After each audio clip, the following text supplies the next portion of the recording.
Unité et unicité de l'Église, arche du salut. Un florilège anti-œcuméniste orthodoxe, 1er-XXIe siècle. Le mystère de l'Église. Le mystère de l'Église est peut-être le point de la doctrine chrétienne le plus difficile à comprendre et à accepter pour l'homme d'aujourd'hui. Beaucoup de nos contemporains, certes, échappent à l'athéisme et admettent, plus ou moins vaguement, l'existence de Dieu. Il leur est déjà plus difficile de voir dans le Christ plus qu'un maître de sagesse ou une personnalité particulièrement exemplaire. Trop peu nombreux sont ceux qui, aujourd'hui, peuvent proclamer avec Pierre « Tu es le Christ, le Fils du Dieu vivant ». Évangile selon saint Matthieu 16, 16. Et encore, le salut n'est en aucun autre, car il n'est sous le ciel aucun autre nom donné parmi les hommes par lequel nous devions être sauvés.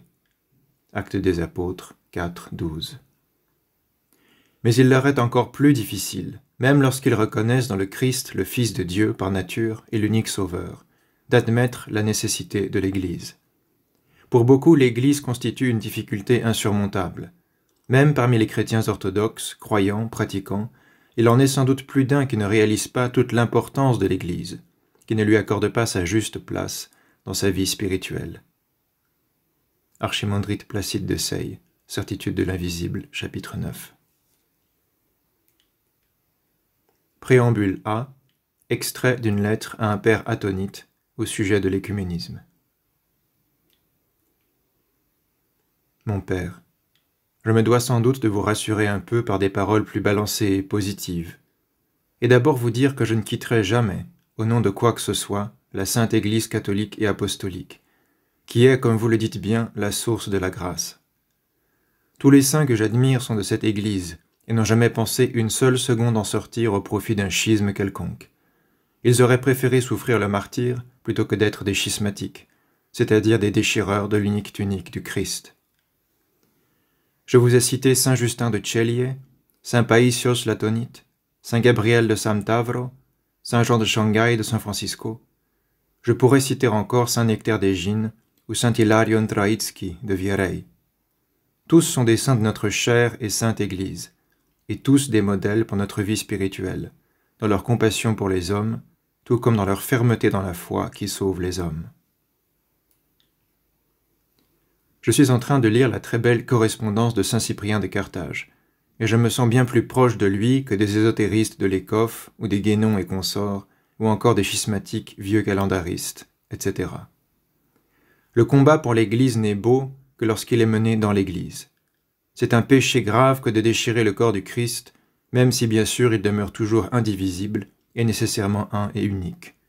Ce que saint Cyprien et saint Firmilien appellent de façon belle et pénétrante le mystère de l'unité. Sacramentum unitatis. Ce qui me tient avant tout à cœur, mon père, lorsque vous me voyez râler un peu sur certains sujets contemporains, et encore avec une certaine retenue, croyez-moi, c'est ce merveilleux mystère de l'unité, que l'ecclésiologie écuméniste cherche à détruire à tout prix. L'Église est le pire ennemi de Satan, et les écuménistes, tout comme les schismatiques, sont ici des outils plus ou moins conscients du malin. Ce mystère est indestructible en lui-même, il est vrai, mais les âmes du peuple de Dieu, elles, en pâtissent et peuvent sombrer à cause des atteintes portées à l'unicité de l'Église. Ce n'est pas le statut ou l'avenir de l'Église qui doit nous inquiéter, mais bien celui des âmes, et c'est aussi pourquoi j'ai insisté sur la formation du clergé, la qualité des sermons, la mission apostolique, etc. Croyez-moi, je ne prends aucun plaisir à remarquer ou dénoncer ces choses, qui ne sont guère nouvelles, et je prendrai un plaisir bien plus grand et justifié à célébrer la grandeur de l'Église, et à saluer la dignité et la sainteté de ses membres et de son clergé. Mon désir le plus cher est le salut des âmes et la santé des membres du Christ, et que brille la lumière inaccessible sur tous les hommes. Vous avez raison, il ne faut pas oublier la vie spirituelle, le combat intérieur, sans lequel il n'y a pas de combat pour et dans l'Église. L'attention vers le monde à venir et la sanctification personnelle. Il faut toujours veiller à ne pas filtrer la mouche en laissant passer le chameau. Je m'en suis confessé plusieurs fois, croyez-moi, et je ne me considère pas comme supérieur spirituellement aux gens que j'ai pu critiquer. Surtout, je ne considère pas ces gens comme morts spirituellement ou condamnés à l'enfer. Je m'en prends avant tout à l'hérésie, que l'on doit détester et chasser avec hardiesse des âmes de nos frères, comme de notre âme propre. Je maintiens cependant qu'il ne suffit pas d'avoir une confession de foi parfaite et sans tache pour être sauvé et vivre dans la grâce. Mais c'est tout de même une précondition importante et à ne pas négliger. Et je ne connais aucun saint de notre Église qui dirait « Au fond, peu importe les dogmes du salut et les loups qui ravagent l'Église, contentons-nous de prier et de nous repentir de notre coin. » Ce dernier état d'esprit est très dangereux, vous en conviendrez, et c'est lui que j'ai voulu viser avant tout. Parce que j'aime l'Église, j'aime la foi orthodoxe qui change ma vie et dirige mes pas, j'aime les saints, et à travers eux j'aime le Christ, notre Dieu et Sauveur. Mon amour est loin d'être digne et parfait, mais je crois qu'il reste le moteur de mes invectives, parfois peut-être trop dur ou acerbe, même si je crois que l'on n'est jamais assez dur contre l'hérésie et le péché, qu'ils soient en nous ou au dehors de nous. Je prie toujours pour que Dieu me donne de haïr le péché sans haïr le pécheur, et de combattre l'hérésie sans combattre l'hérétique, dans la mesure où il faut toujours espérer sa conversion et son salut, et que c'est l'image du Christ en lui que nous voulons voir briller à l'unisson avec celle de tous les frères. Comme vous le savez, les pères ont donné tous leurs efforts et leur vie même pour préserver intact le mystère de la très sainte Trinité, qui est consubstantiel et indivisible. Et il en va de même pour le mystère de l'incarnation du Verbe de Dieu, vrai homme et vrai Dieu, unique hypostase en deux natures unies sans confusion et distinguées sans séparation. De même, mon Père, et vous le savez parfaitement, le mystère de l'unité de l'Église, qui est le corps du Christ, l'arche du salut, le nouvel Israël, la colonne et le fondement de la vérité, doit être protégé et défendu à tout prix, au prix de tous nos efforts et au prix de notre vie. Il n'y a pas de différence fondamentale entre s'attaquer au dogme de l'incarnation du Christ et s'attaquer à celui de l'unicité mystique et historique, céleste et terrestre de l'Église, où réside le Christ et où demeure l'Esprit Saint déifiant et sanctifiant, où nous nous approchons avec foi, amour et crainte de Dieu, du véritable corps et du précieux sang du Seigneur. Je crois que c'est mon amour pour la divine liturgie et pour le corps du Christ qui me pousse à toujours rappeler ce mystère de l'unité, qui est aussi mystère de la sainteté, de la communion des saints, de la catholicité et de l'apostolicité. Quel mystère! Quel trésor que l'Église, l'épouse du bien-aimé, pure et sans tache dans sa parfaite divino-humanité! Quel soleil que notre Seigneur! Quels rayons que ceux de sa gloire répandus sur les fidèles! En entrant dans l'Église, et vivant de la vie de l'Église, nous entrons déjà dans le royaume. Béni soit le règne du Père et du Fils et du Saint-Esprit, et maintenant et toujours, et dans les siècles des siècles. Aimons-nous les uns les autres, afin que dans un même état d'esprit nous confessions le Père, le Fils et le Saint-Esprit, Trinité consubstantielle et indivisible. Quelle belle parole que celle de notre divine liturgie! Vous le voyez, le fond de mon cœur n'est pas morose ni abattu. Et comme vous le dites, je me réjouis intérieurement de cette joie de la résurrection, et je m'efforce de la faire briller, selon mes maigres moyens, dans mon quotidien, en dépit de ce monde de péché qui nous entoure. C'est pourquoi le combat intérieur est fondamental, afin de ne pas se laisser couler et submerger par le monde, et surtout par l'esprit de ce monde. Avec la même fermeté, je me réjouis de la résurrection de la gloire du monde à venir, et je me lamente sur la chute et sur la corruption de ce monde, et sur la perdition des âmes, y compris la mienne. Il y a un grand danger à oublier la lumière de la résurrection. Comme saint Séraphin de Sarov, nous devons toujours penser aux autres, surtout à nos frères dans le Christ, comme étant ma joie. Radast maya. Mais il y a un danger inverse, et qui s'est insinué bien solidement dans notre Église et dans nos âmes, surtout la mienne. C'est celui de l'oubli de la chute. C'est celui de l'effacement total des mémoires de l'existence du malin et de ses légions, de la corruption profonde de ce monde. Notre boussole doit toujours être l'évangile de Jean et sa première épître. Saint Jean n'est-il pas l'aigle de la théologie, le grand apôtre de l'amour de Dieu?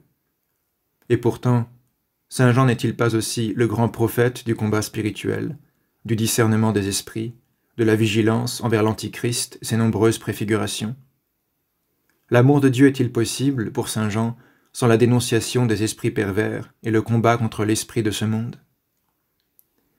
Le Christ a vaincu le monde, le Christ est avec nous et nous rend participants de cette victoire sublime remportée sur la mort, l'ennemi et les enfers, à la condition que nous le suivions, que nous portions notre croix, que nous haïssions le monde.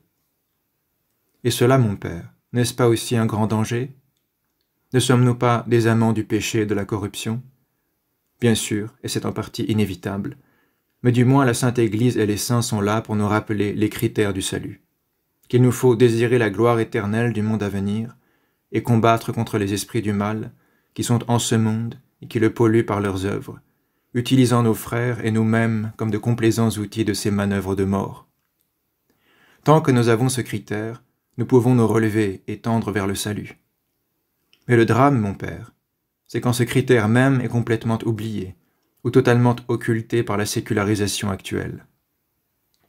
Sécularisés et imbus d'humanisme, nous ne sommes plus que des païens.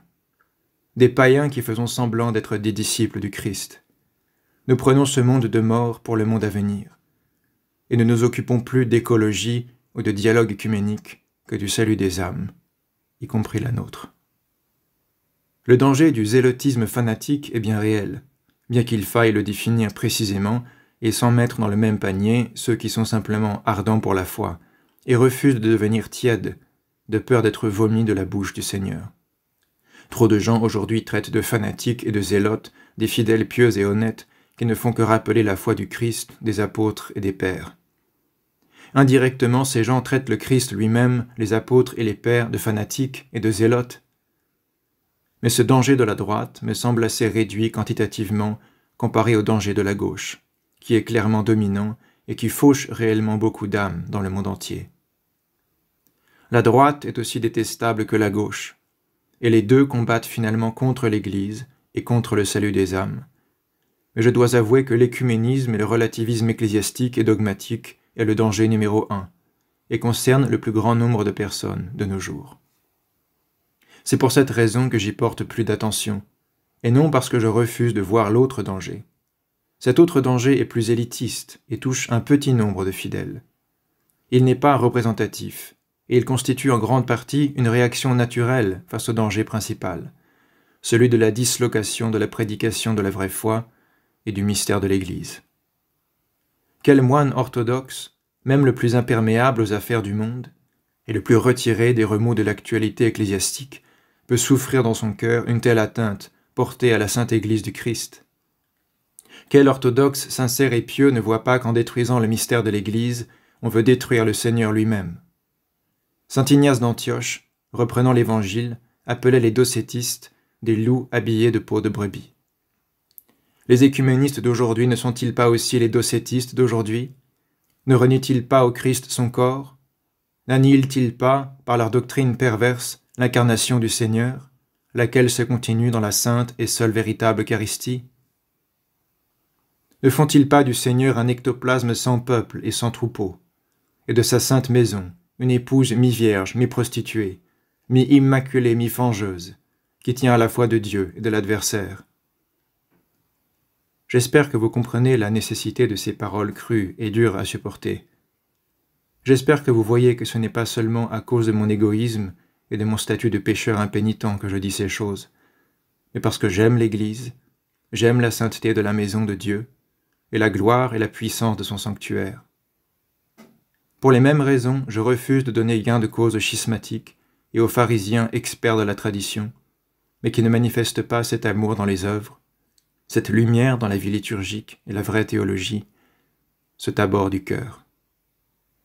Votre fils spirituel indigne, le pauvre Théophane.